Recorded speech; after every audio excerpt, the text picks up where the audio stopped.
this thought in mind that first of all, everything that revolves around the Torah is not the precepts, but rather the letters. And we are told that the Tower of Babel, the people during the Tower of Babel, constructed, we don't know if it was a skyscraper of 1,000 stories, which that feat has yet to be accomplished, or maybe it was even 7,000, because it said the building went right up to heaven. Now that's a long way up to heaven, right? And we are told that the way they built it, I mean, this feat cannot be accomplished. You know, we've gone up to 107 floors. Now what the Japs are going to try to do it until 110 floors, I think, you know. But we're talking in terms of another floor, another 3 floors. These people here, according to the Zohar, in reflecting and penetrating the story of the Tower of Babel, which is not just simply a story, that these people, with the power of the alphabet, were able to construct a skyscraper of thousands of stories. Well, how? We discussed that before. If we want to look at the real reality, what is a skyscraper of 7,000 floors? Made up mainly of what? Of atoms. Everything is made up of atoms. This was the new age of physics that revealed this phenomena, that there are things, intelligences going around us, which really comprise the major factor of anything, of human, of a table, of space. The alphabet, that alphabet, from the way that the importance stressed by the Zohar, is that this alphabet, the shape, and by concentration and putting a force into that letter, planets were created. How were planets created? By virtue of the letter. Like we're now in the planet of Jupiter, right? Jupiter rules this month over Sagittarius. That's Sagittarius up there. You know, if you have a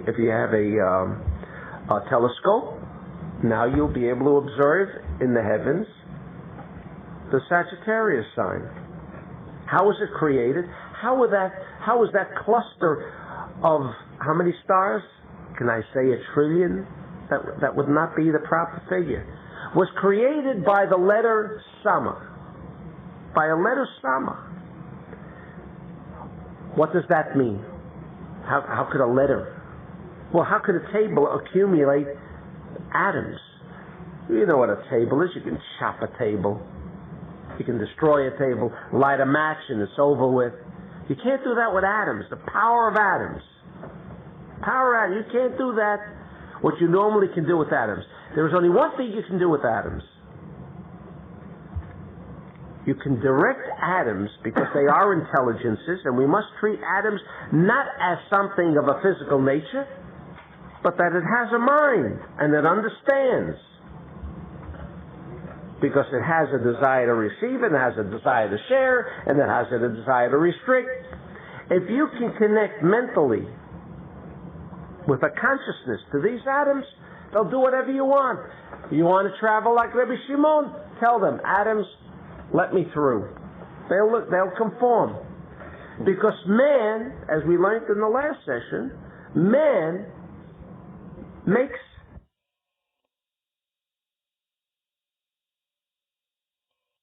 throughout the universe, all is as a result of man's activity.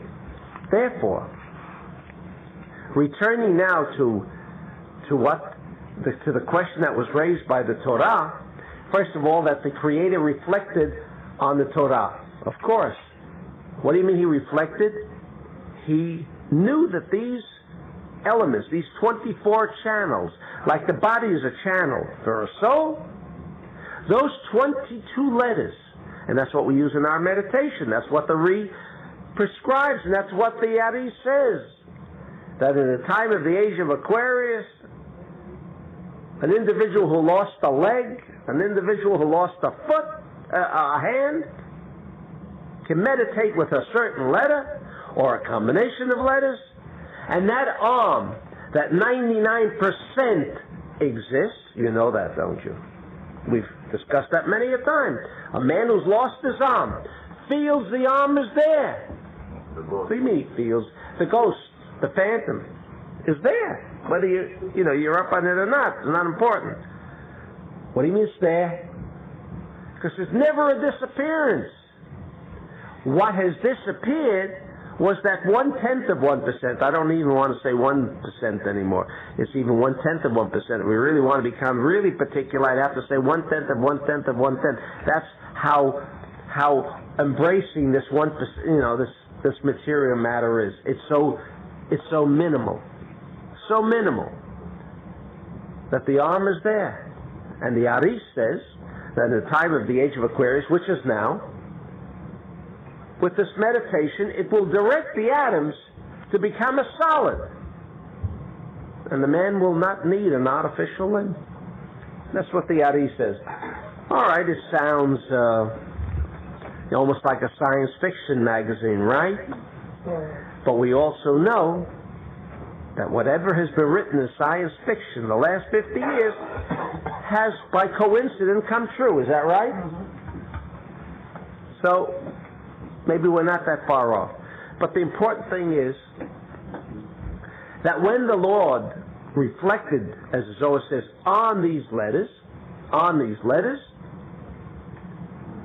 He created the world. Then what happened? Along came these channels called the 22 letters and said to the Creator, do you remember? And that's how He created the world. He reflected on the letters, made use of these letters as channels, like He makes use of a body to permit the soul to express itself. If there was no body, there would be no expression of the soul. The same way did the Creator reflect on these letters to create that vast expanse of space, including this earth and including man. Then along, says the Zohar, along came the Torah and said, what are you doing all this for? Man might sin. Man might sin. Man might sin. And then we raised the question, well, of course man might sin. That was the purpose, to permit free will, the removal of bread of shame, because, if we're getting this abundance, if we're getting this kind of energy, which we didn't necessarily call for, but since we want to cater to the Creator, we want to permit the manifestation of the force, and so therefore we were created. At the same time, while it might have been a total benefit for the Creator, we can't deny that the vessel does experience something, right? I mean, if you enjoy a Rolls Royce, while you may be doing the Rolls Royce a favor, in letting it, couldn't drive by itself, and who's going to drive the Rolls Royce if it stays in the showroom? It feels bad, is that right? Because it was created to function. And so this poor Rolls Royce is in the showroom, and if I don't pick it up and buy it, it couldn't, even if it's a Jaguar, also they feel bad just hanging out in the showroom, right? Not as bad as the Rolls. Not as bad as the Rolls Royce? All right. Okay. I guess there's another level of consciousness in the Rolls Royce. All right. I'll go along with that.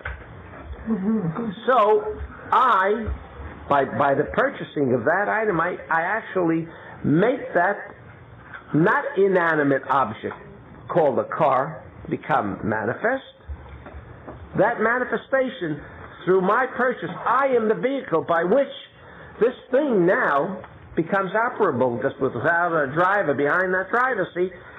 It's a worthless aspect.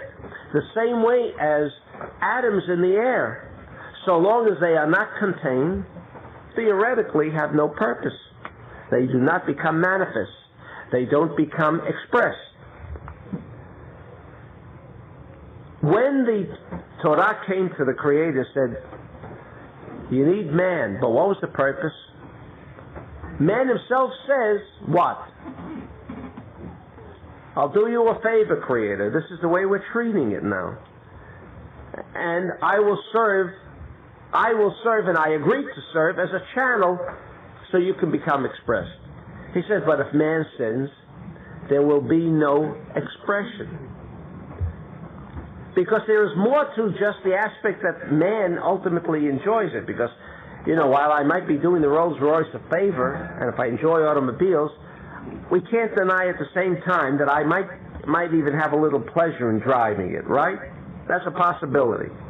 We can't say it's just for the Creator. I mean, even the vessel, to a certain extent, do you enjoy driving the car once you got it already? Mm-hmm. I mean, you realize that you've done it originally only for the benefit of the automobile. Because without you behind that wheel... I'm a very giving person. So therefore you felt that you had to go into that showroom and pick it out. You just saw the tears rolling down, and so you went in and said, look, I've got to take that car out of the showroom. Okay. But while you're now behind it, I guess we also fall into that feeling of satisfaction too, because the vessel has also a consciousness. It enjoys things occasionally, right? Even like driving a comfortable automobile. So what the Torah was addressing itself, it says, that's fine.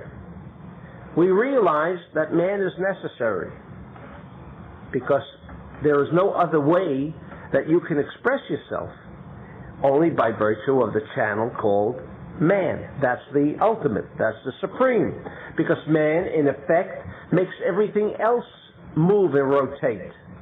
As we learned last time in the Parshat Toldot, that everything was in an animated, suspended state of consciousness until man came, and then things began to move. Because man, with his consciousness, in other words, the tree was there, it didn't grow. Everything was there, but in an animated suspension state of consciousness. Nothing moved.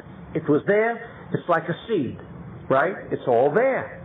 However, if it doesn't come in contact with earth, nothing is there. So it's all there in an animated state of suspension. However, when man plants it, all of a sudden there's movement. But if man didn't put that seed into the ground, there would be nothing. So man is the pivot over here. He makes things move. So earth came to the Creator and said, it's true. We need good and evil because there would be no free choice. But what would happen? What would happen if man sins? What does it mean man sins? What does it mean when he sins? He steals. He murders. He hates. What's wrong? What's wrong? We know that then man has no affinity with the force. Because what is the force? The characteristic of sharing. When man creates an Aveda, when he does an Aveda, what does it essentially mean? Not that he's committed a sin. It means he has severed the relationship between he and what? The force. The force cannot be manifested. Why can't the force be manifested? Because when you steal, what is the internal characteristic of stealing? Desire to receive for oneself alone. No sharing there. When you kill, what's the sharing? When you hate, what's the sharing? So actually, you have created a disunity, a severance between you and the force. And so there cannot be any expression of the force. He says, what happens in that case? What happens in that case? Those who remain bonded to the force, fine. But don't you know that there will be others who will sever that relationship? Then what happens? What happens with that channel? That channel, you mean, serves no purpose? Didn't you know that even at the beginning? That was a possibility? So why even create those people that will ultimately make that severance? What was his answer? Tshuva. Tshuva. And for those of you who heard the tape, so I don't want to repeat the full impact of repentance, but repentance again, whether it's within Judaism or all other religions, when you talk about repentance, God, I'm sorry. It's all over with, right? As long as a man says, I'm sorry, everything is now straightened out. Right? I robbed the last loaf of bread from that widow with 8 children, you see, and now I go back and say, look, I ate the bread, I don't have it to give it to you, but please forgive me. And now everything is fine. Everything has been restored to its original position. Is that correct? Of course not. So what do you mean, repentance? I'm sorry. What do you mean you're sorry? How do you restore that which you have caused, the damage you've caused? Irreparable. So he says, I created repentance. What does that mean? As we discussed in the tapes, it in effect is referring to Back to the Future. Because the real translation, not the corrupted translation of tshuva, is not repentance. No such word as repentance. I'm sorry. Sorry. Fine. But nothing is restored. Nothing has been gained by your saying I'm sorry. So therefore the aspect of I'm sorry does not exist in the lexicon of Kabbalah. What does tshuva do? What does tshuva do? Tshuva comes from the word to return. Return where? Return to a new future. But you have to go back. What do you mean you go back? And it was created before creation. It was created before creation. That's what the Zohar says. And we ask, why does it have to be created before creation? What would be if he created it afterwards? Whatever it means. Before creation.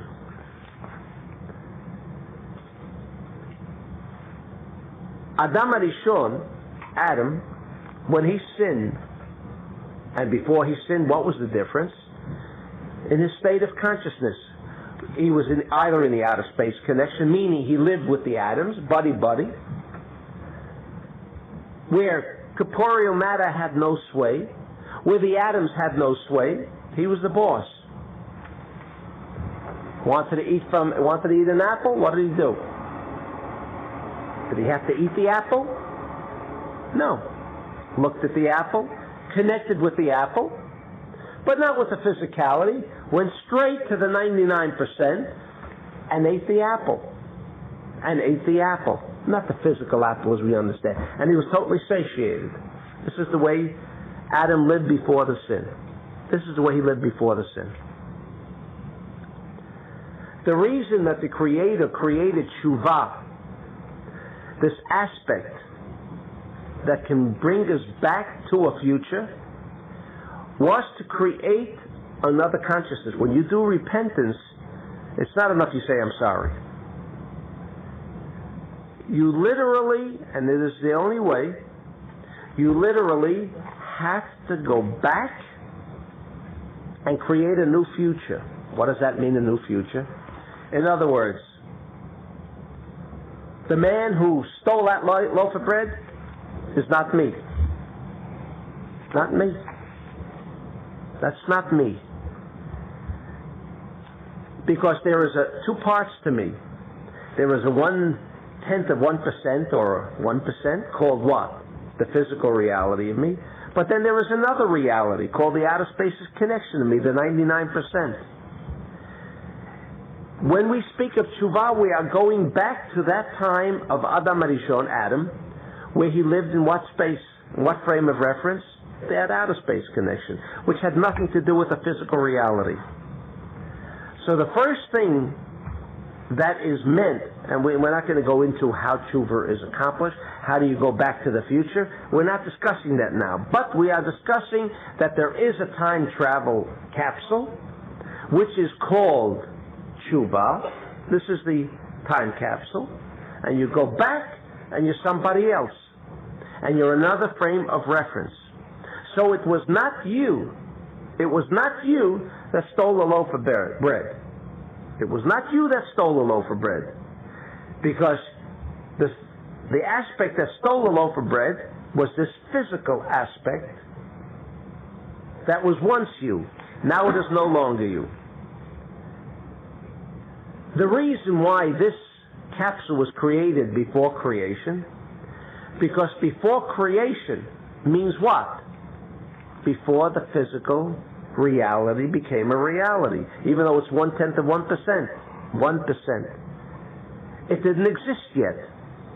It did not exist. So when the Zohar says that Teshuvah was created before, we ask, why did it have to be created before? If repentance wipes everything out, we didn't understand how it does wipe everything out, and we're going to soon understand how it really corrects everything. First we can say the guy, escaped. Right? He took a time capsule and went back into another place. That's not him anymore. That's one way of being relieved of what he had done. But there's more to it, which we shall shortly discuss. But what we're getting to is the question that we raised. Why was this aspect of repentance, we don't refer to repentance anymore as I'm sorry, but that we are returning to that frame of reference, that consciousness, which we have a word for, Ze'ir Ampin, which means the outer space connection, which means where you are no longer governed by the physical reality. You are like the Rabbi Shimon, or like the Ari, that everything in this universe, from a physical, corporeal point of view, is non-existence. That's how you can travel like the astronaut travels up there. That's the way Rabbi Shimon could go right across the circumference of this earth in an hour. What they have to in that outer space, right? Traverse, they need that outer space. That outer space is here too. You mean it's only there?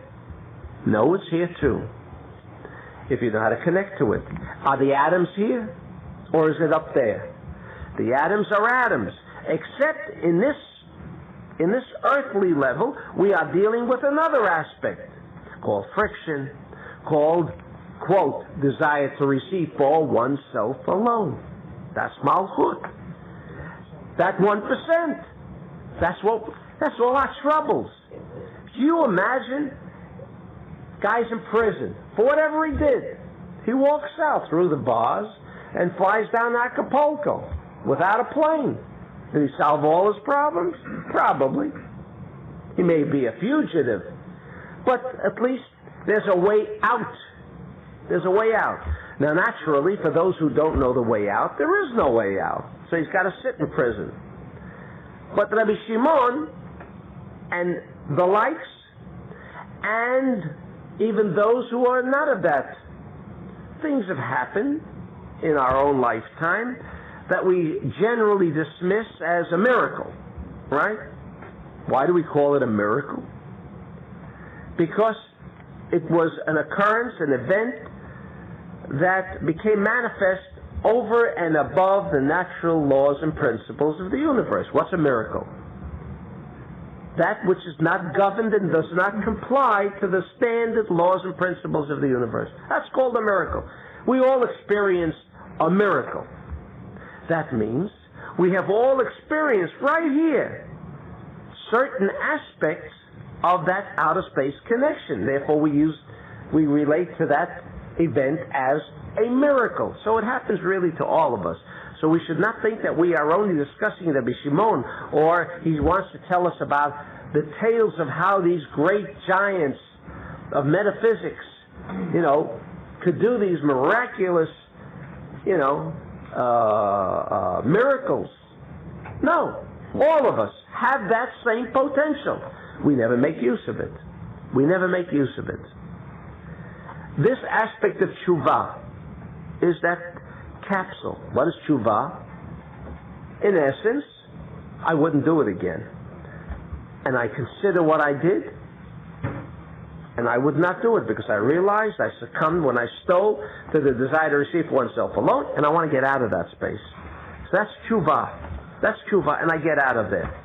Now so that's why it was created before the creation. Creation means what? At every level, Malchut. But if I can connect with that time capsule, it takes me back to another frame of reference, which leads me to another future. In other words, this physical universe has a track. That track is already cut out. So is the track of another level, a parallel universe called Zeir Anpin. You connect there, now you're into another track for the future. You stay in this track, you have that future. You can move from one parallel universe to another. Right here. We're not talking about Rabbi Shimon, and we're not talking about other Medishon. We're talking about ourselves. Then what happens with that lady, that almanah, that poor widow that I stole the bread from, right? If Rabbi Shimon can water the plant without having the water, by connecting just the water intelligence, the intelligence of the water, we can connect to the intelligence of the bread and feed the family. But the event already occurred. The event already occurred, right? So without, this I'd have to leave in the lapse of the morning session. But for those who understand, or do not understand, but will accept the physicist's point of view, that a footprint, let's say you're thinking today you've gone to California next week, and you see yourself now on the beach. Is that possible? If you've ever been to Los Angeles, let's say, can't you picture yourself again on the beach not being there? Of course you can. No problem.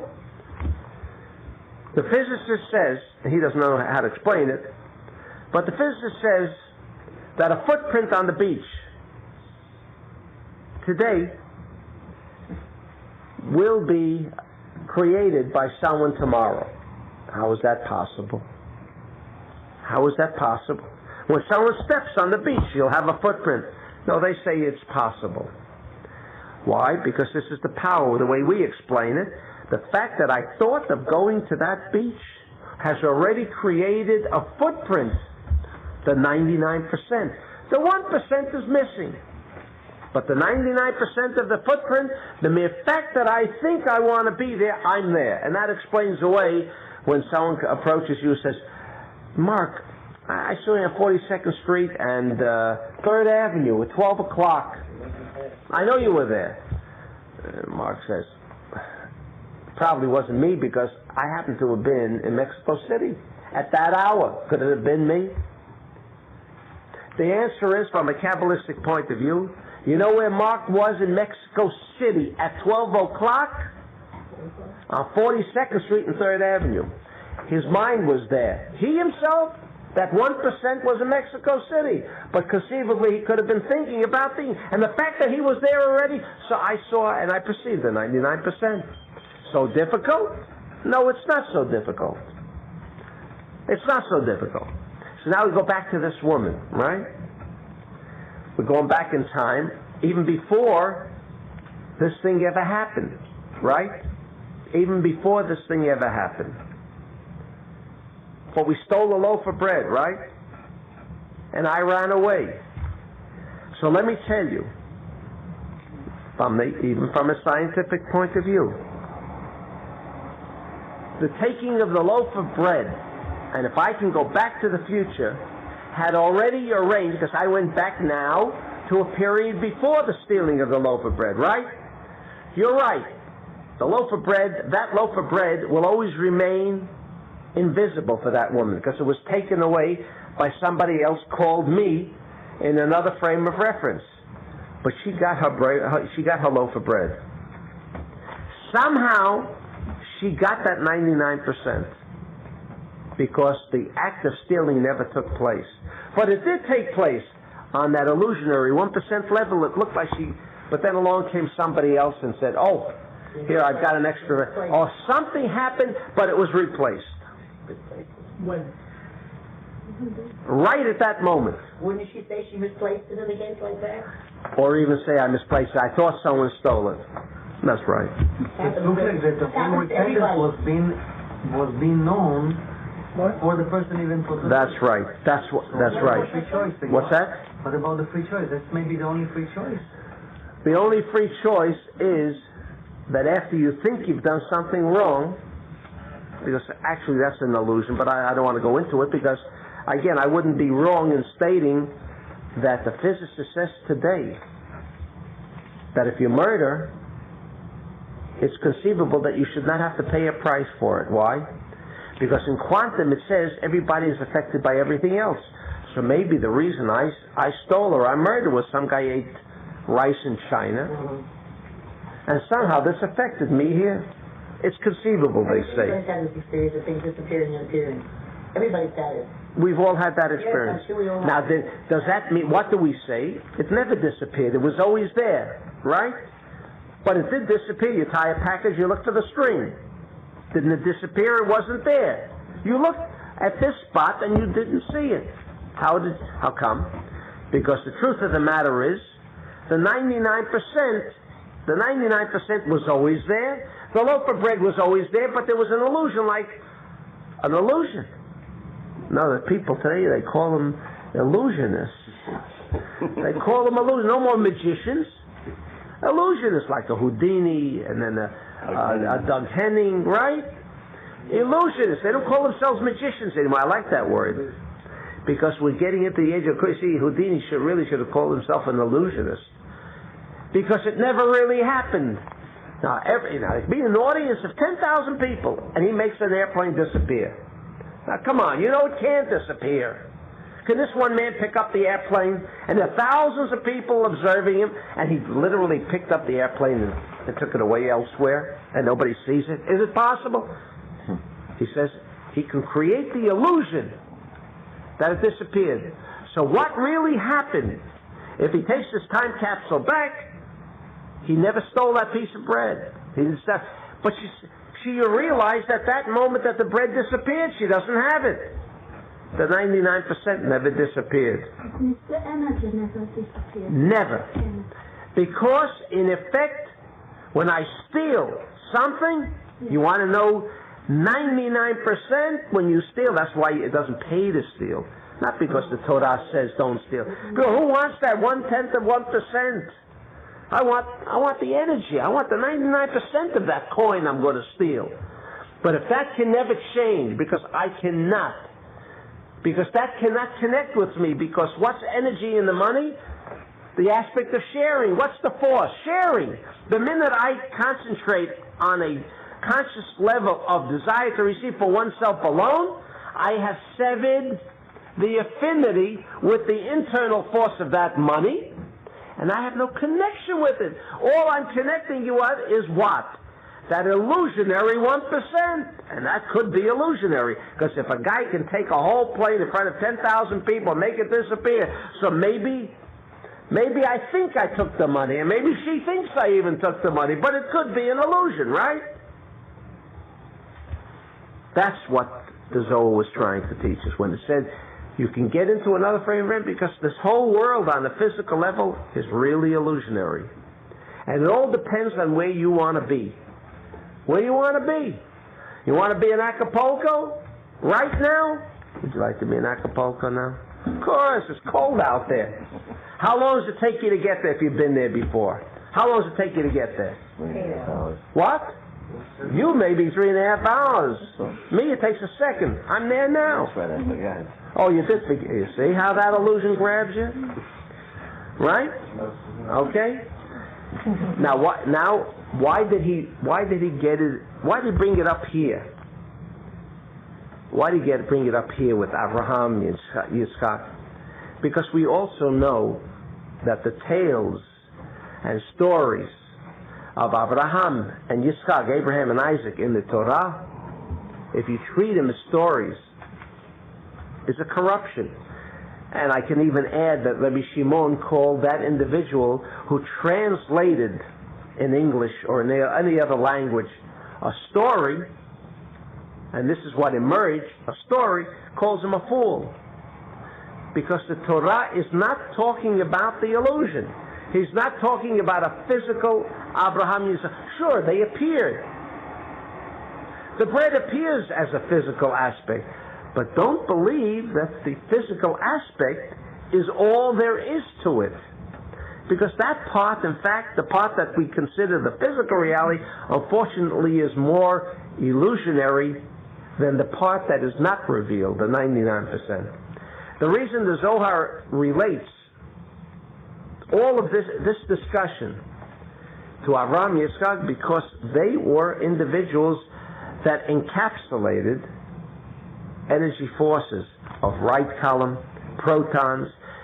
They were the first people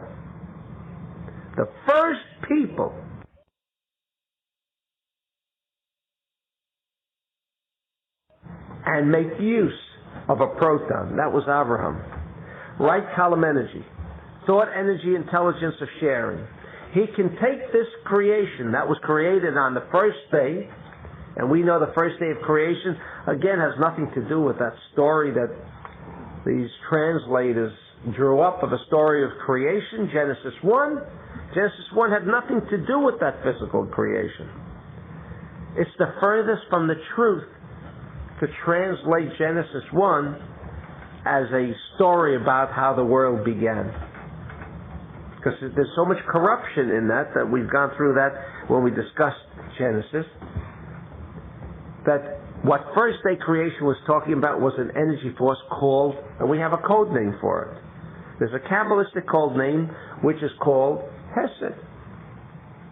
That word is the name for this characteristic, this force of energy called sharing.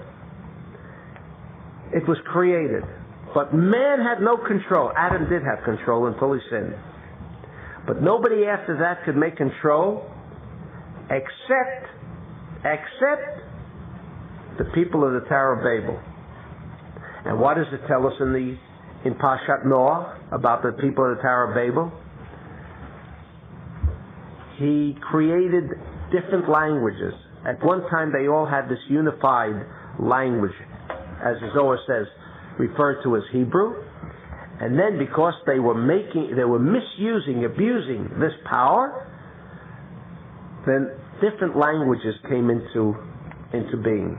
A corruption of languages, and therefore they completely lost the art and use of the Hebrew language and no longer could perform these miracles.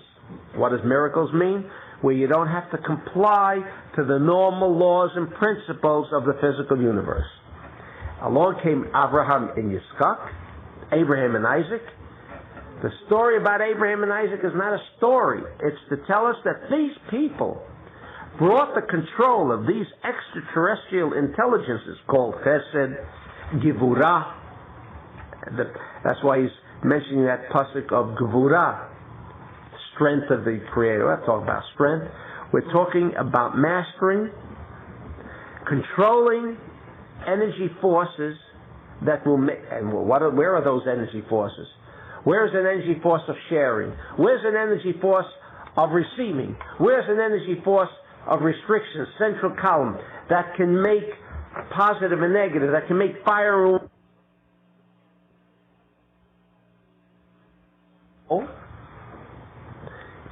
to react as one unified whole? That was Yaakov, Jacob. Where is that energy? Where is it? Is it around us? It's so full around us because there is nothing real in this world other than atoms. And they keep living on after we have physically gone. They don't disappear. They, Abraham, Isaac, and Jacob, were the beginners, and therefore they're called chariots. Why are they called chariots? They were the ones that brought these supposedly potential energy forces into the hands of people that we could now make use of it. And therefore, all that we had been discussing until now is related to Abraham, Yitzchak, and Yaakov. Why? And that's why Abraham is mentioned here, Yitzchak is mentioned here, and then came here Yaakov. And this was the purpose of why the Zohar reflected and discussed what we have been discussing this past almost 2 hours, is for the purpose of telling us, here were the people. These were not just people. These were people who were given the art of how to make use of these letters how to make use of this alphabet, the aleph, and therefore control the movement of the atoms, which are essentially the energy intelligences that are familiar with us. And therefore, this was the relationship between the two. Right? That's simple. All right, now there's one more aspect that I want to cover briefly. Slow reading, right? What's that? We read slowly. Yeah, right. So really, this person that stole the bread from the widow, really from the beginning he didn't steal the bread. He can't steal it. So all the repentance he is doing doesn't make a difference about the widow. It's make a difference for him. The widow stayed with the bread from the beginning. Beautiful. It was an illusion. It was an illusion. But without Shuvah, he did steal it? What's that? Without Shuvah, he did steal it? You know what happened with Shuvah? You know what happened without the Shuvah? That stupid fool was left with the 1%. And that's the stuff that prevents me from flying. That's the stuff that prevents me from taking a fast trip to Acapulco in a minute. All of these things. But again, without it, did he steal it? What's that? Without Shuvah? Not the 99%. He never stole. What he thought, in fact, he took away the 1% was an illusion. That bread never left our hands. The bread never left our hands. He stole it. Even if he stole it. Did Doug Henning, and he was on television, I was told, I didn't see it. And there were millions of viewers, saw him literally make an airplane, and they say even the Statue of Liberty. It was David Copperfield. Or David Copperfield, huh? And they disappeared. Well, let's talk about the plant with the water. Somebody... Well, but do we have the aspect of the bread resolved? No. I'm saying he never stole the bread. He thought he did. But Is it possible that it's an illusion? perhaps it'll help me with the water, because Okay. what this gentleman said before. If we steal the water from the plant, Right. and the plant never gets the drink, it's going to die. If we're not on the level of the army. Absolutely. So we did steal the water from the plant. And the plant did die, and that's the effect of the stealing. Physically, you stole the water. Physically. 1% died. The 1% died, yes. But not the 9%, because he had no control over that. Did the 99% of that plant disappear, die? How will it manifest? If we die, The only problem was, but not the atoms, not the 99%, that still continues to exist. The body is that 1% and 1%. That's right. Illusion too. That's right. We think this. We think this is all a thing. Well, this is what Kabbalah is to bring us. You know, we get so wrapped up in ourselves that we think the whole world moves around us. And we think that if I don't feed that plant water, it'll die. The plant will not die whether we feed it or we do not feed it. The 1%? That's right. The 1% will be affected. But that 1% is an illusionary aspect to begin with. We just concluded that, haven't we? So do we want to deal with the 1%? We have to deal with the 1%. Because that's where another aspect comes into play. The aspect of restriction. That's all.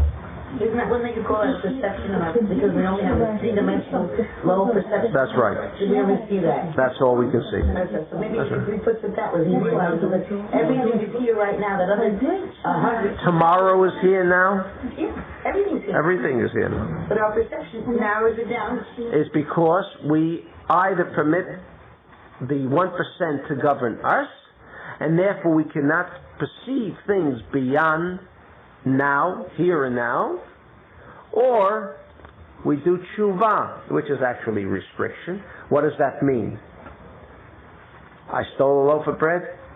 Insofar as she's concerned, I never stole it from that poor widow. But insofar as I'm concerned, I felt on this level an illusionary conception that I stole.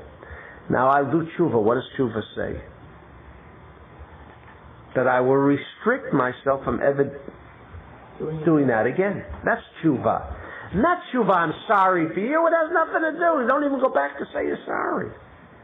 Nothing is accomplished by saying you're sorry. It's a worthless and futile exercise. Then why do we do it It's internally. Why do we do it in the 10 days of repentance? Go through the motion. That'll take a couple of hours, next time. But this whole idea of repentance is for me. It's an internalization. Not, and do you forgive me? And the person says yes, because he's a kind-hearted individual, and he forgives. Because he's a kind-hearted individual, right? And you have the other kind of individual who's a cutthroat, and I really didn't do anything wrong, but he thinks I did, and he'll never forgive me. You have that case too, right? Both. They're both illusions, but they both are for the only and sole purpose for an internalization. Did I do him wrong or didn't I do him wrong? If I did him wrong, and I did really steal that loaf of bread, I can correct it.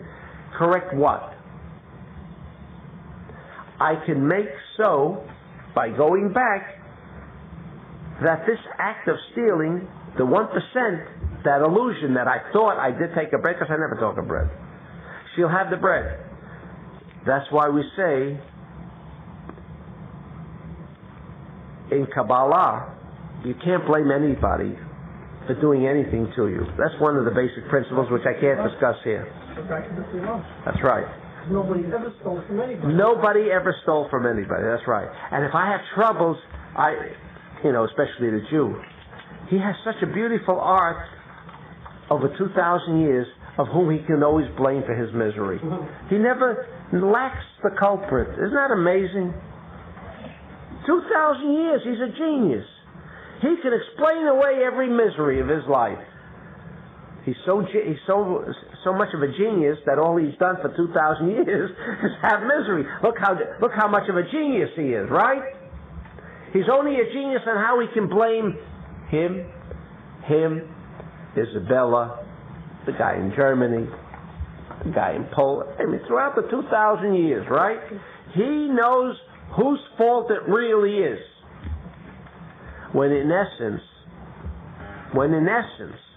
from a Kabbalistic point of view, and I want to touch briefly, I don't know how to get to it, on this aspect of what you can do towards me. Nobody can hurt anybody. Even if it appears like the other person has initiated some form of pain, it is never somebody else. It's like we say in reincarnation.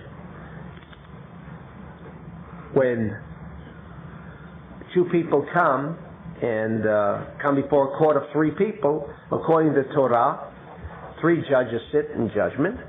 And one Jew was smarter than the other. He got two false witnesses. He outsmarted the other guy, right? Now he brings two witnesses and say, look, he owes me the money. The court normally would have to rule by virtue of the two witnesses who are brought falsely. So the Zohar asks, then where is justice?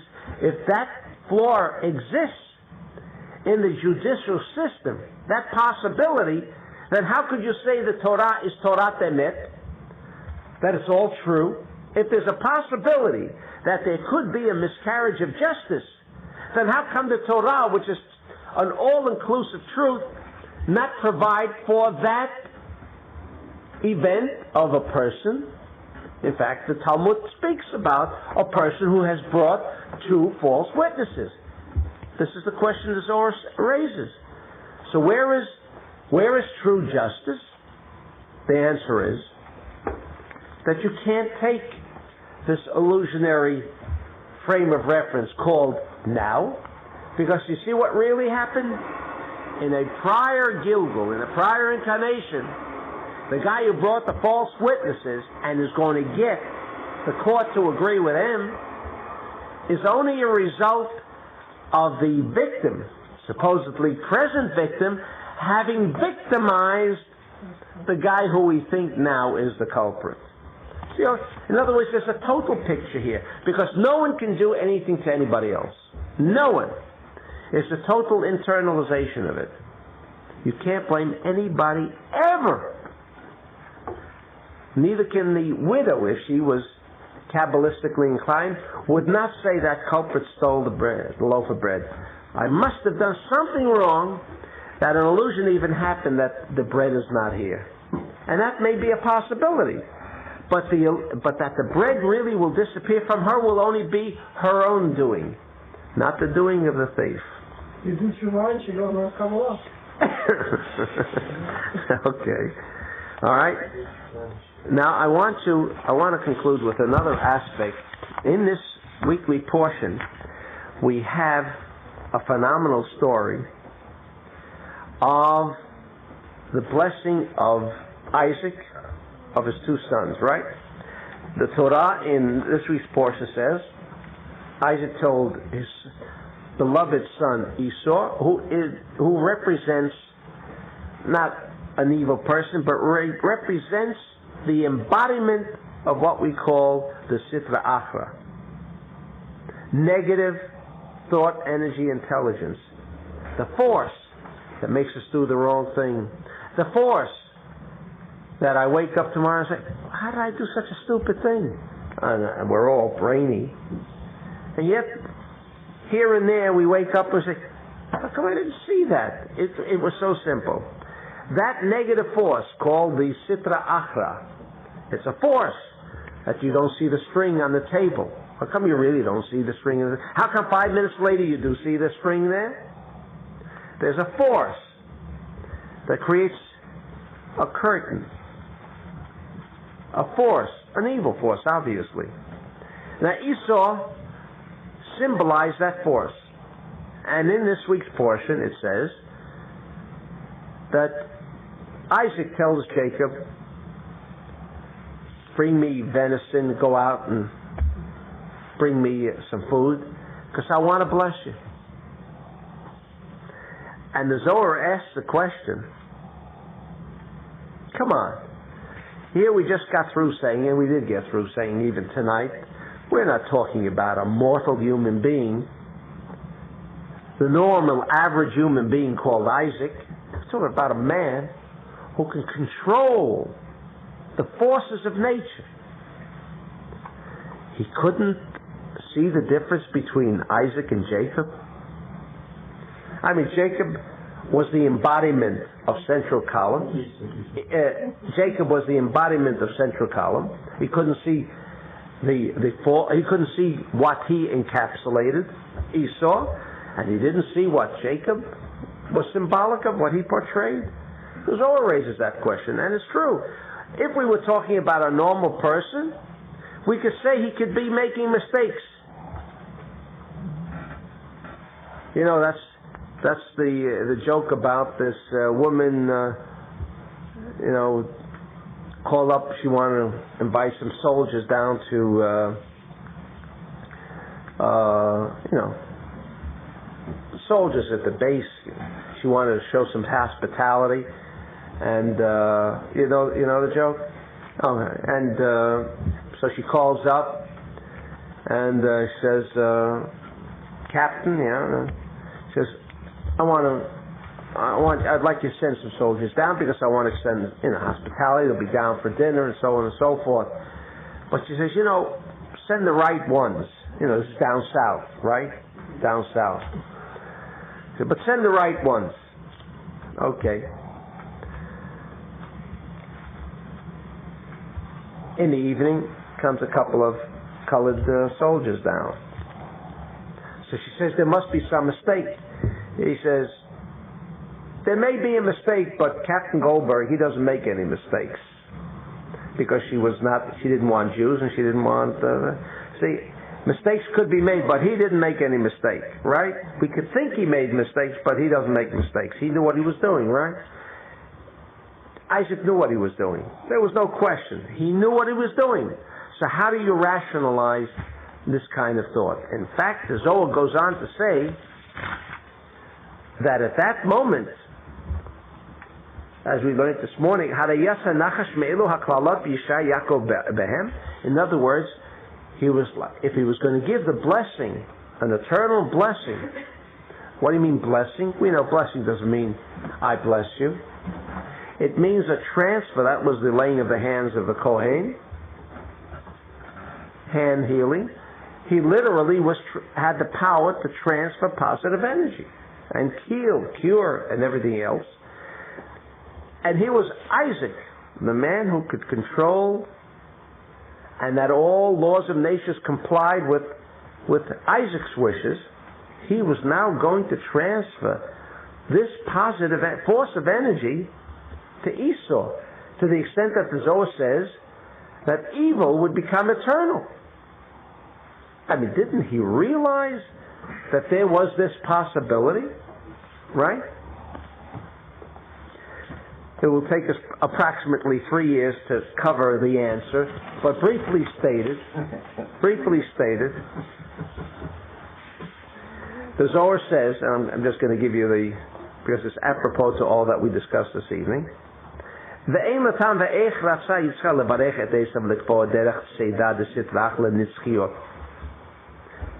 Don't worry about this, because this already was discussed before, and that Isaac knew everything. He knew everything. He knew everything. If he knew everything, then why was he telling Esau to bring him this, and he was going to bless him? How much? What's that? Like how much? Did you cut a little piece off? Shabbat? Yeah, right. That's stretching it. That's giving a broader explanation, which I don't want to go into, but that's correct. But the Zohar says that Akol Kol Yaakov Vayadayim Yedei Esav, that things don't change. When things do change, they appear to change only in an illusionary manner. And when he told Esau, "You go out and I'm going to bless you," he knew that there was no affinity. There was no affinity between Esau and Isaac. And despite the fact that he told him, "You go out and I'm going to bless you," but there could never be that connection. No matter what was going to happen, no matter what your intentions can be, if they're right, the wrong thing never comes out. You can do, has it happened in lifetimes? You do the most stupidest thing possible, and it works out. And then all of the beautiful plans that are laid and wind up to be the greatest mud pile. Does that happen? Yes. What is that indicative? That if it's on the right path, no matter what, if Esau was the one who was destined to get that blessing, and he knew that he wasn't. So why do we say That's right. Exactly, because because in Isaac's mind, his power that he possessed could only connect with an affinity of power. Min b'mino, that which could reconcile itself, which can connect.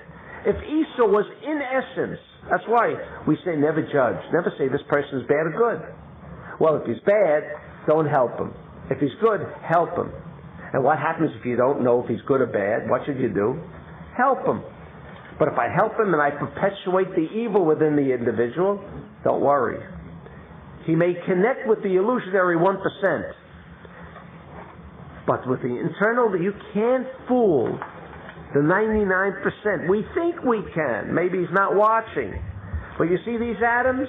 I don't see them, but they never make mistakes. They don't make mistakes like Captain Goldberg. No mistakes. They don't make mistakes. It might appear like they made mistakes, right? The wrong thing happened.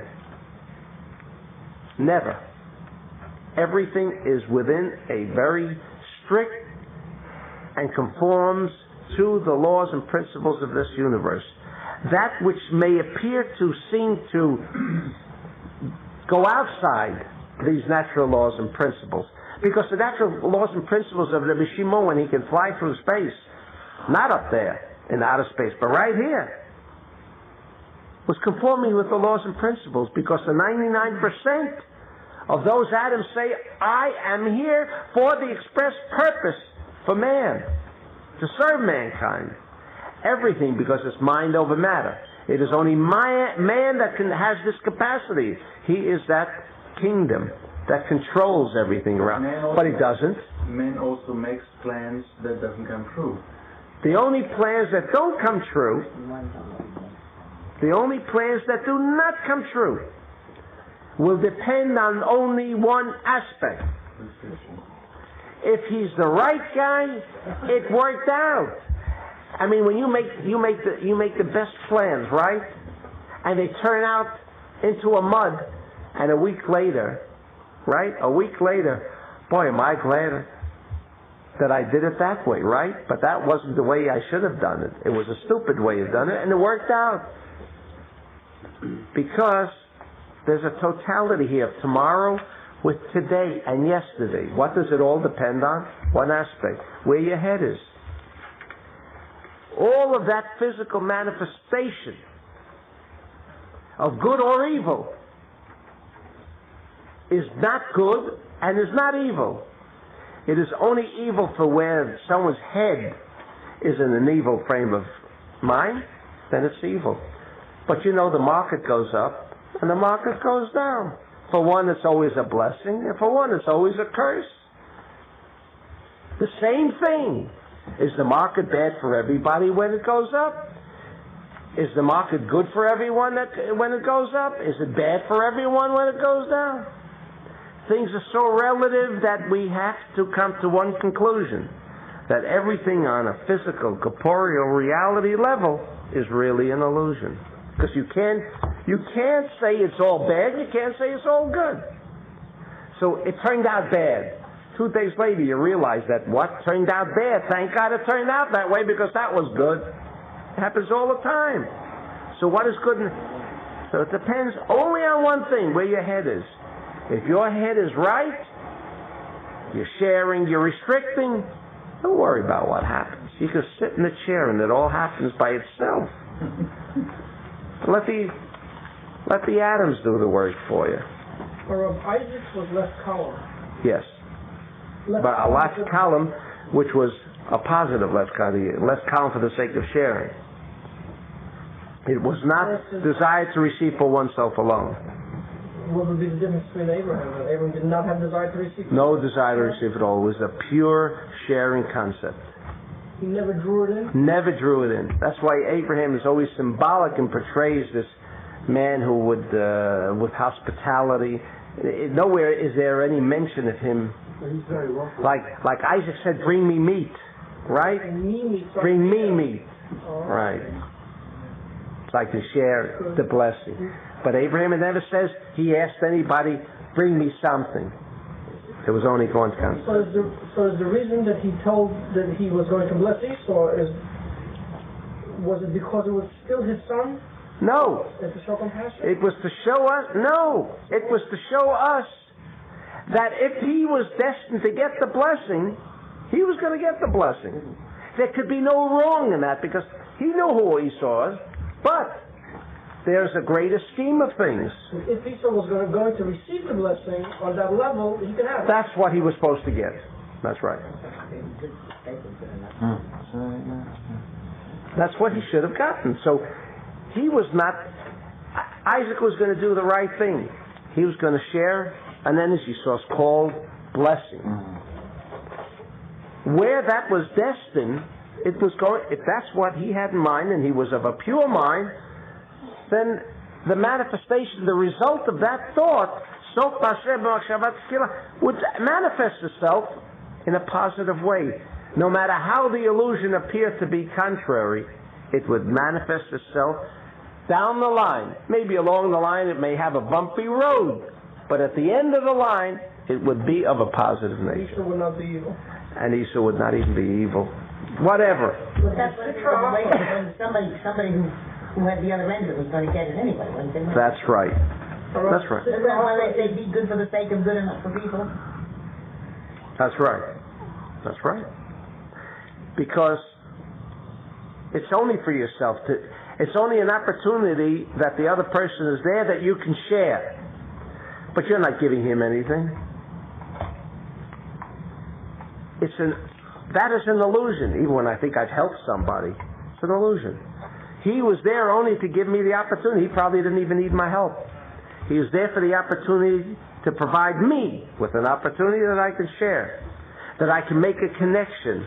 Because if there weren't poor people around, then how could I share? How could I make my connection with the force, which is an internal characteristic of sharing? Yeah. Okay. Sitra Acha, the desire to receive from oneself? That's right. That's what it means. Without any intent of sharing. So Malchut and Malchut again. Yes? The real Malchut of Malchut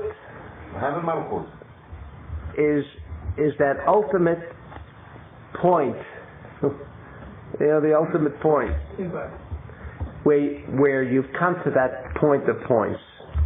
So what's Sitra Acha then, in relationship to that? Sitra Achra is where there is a desire to receive and no restriction. Constantly take it. And take it right through the point. No end. Black hole. Black hole.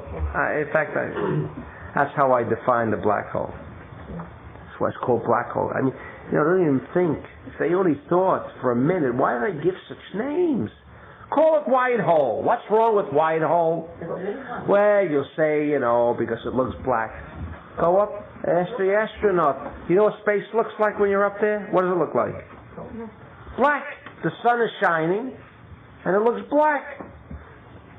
Do we call the sky black, or do we say, what a beautiful blue sky? I know it's black, because all the astronauts came back and told me it's black.